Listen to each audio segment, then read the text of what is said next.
नमस्कार, स्वागत है आप सबका हमारे चैनल में। तो आज जो मैं कहानी आप लोगों को बताने वाली हूँ वो बहुत ही रोचक भी है और बहुत ही ज्ञानप्रद है। आप लोगों से ये अनुरोध है कि आप लोग ज़रूर इस कहानी को पूरा सुनिएगा। तो चलिए चलते हैं कहानी की ओर। एक राजा था जिसका पुत्र बहुत ही आवारा किस्म का था। राजा उसके आवारागर्दी से बहुत परेशान रहते थे। राजा ने उन्हें कई बार समझाया भी कि तुम इस राज्य के होने वाले राजा हो। अगर तुम्हारा यही व्यवहार रहा तो जनता तुम्हें नकार देगी, तुम्हें अपना राजा स्वीकार नहीं करेगी। लेकिन राजा के पुत्र पर इसका कोई भी असर नहीं पड़ा। राजा बहुत ही परेशान रहने लगे थे। एक दिन राजा के राज्य में एक महात्मा आए। राजा महात्मा के पास गए और उन्होंने उस महात्मा से सारी बातें बताई। विशेषतः अपने पुत्र के बारे में भी उन्होंने बात की। महात्मा जी ने कहा कि कल तुम अपने पुत्र को हमारे पास भेज देना। राजा ने ऐसा ही किया, अपने पुत्र को किसी तरह से मना के महात्मा जी के पास भेजा।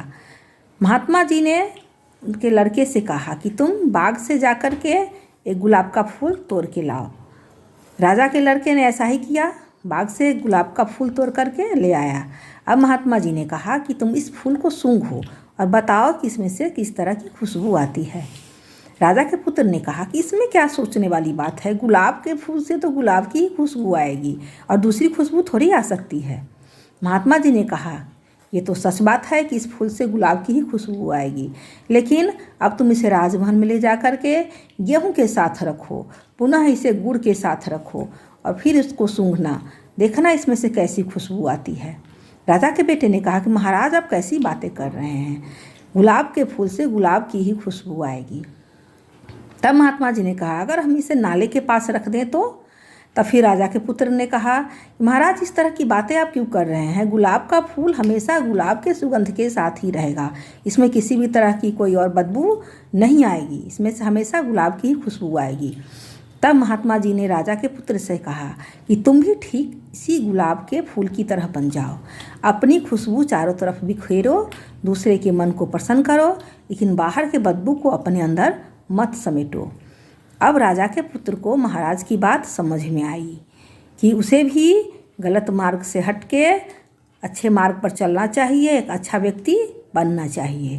तो इस कहानी से यह प्रेरणा मिलती है कि परिस्थिति चाहे कुछ भी हो, व्यक्ति को अपना सद्भाव वाला गुण नहीं छोड़ना चाहिए। जिस तरह से गुलाब के फूल को हम कहीं भी रख दें तो वह अपना खुशबू नहीं छोड़ता है।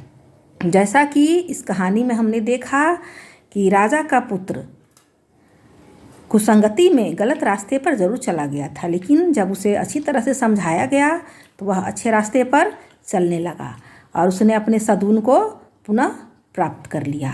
तो हमारी आज की कहानी में इतना ही। अगर हमारी कहानी अच्छी लगे तो इसे लाइक करिए, शेयर करिए और इसी तरह की कहानियाँ सुनने के लिए हमारे चैनल को सब्सक्राइब करिए। जय माता दी।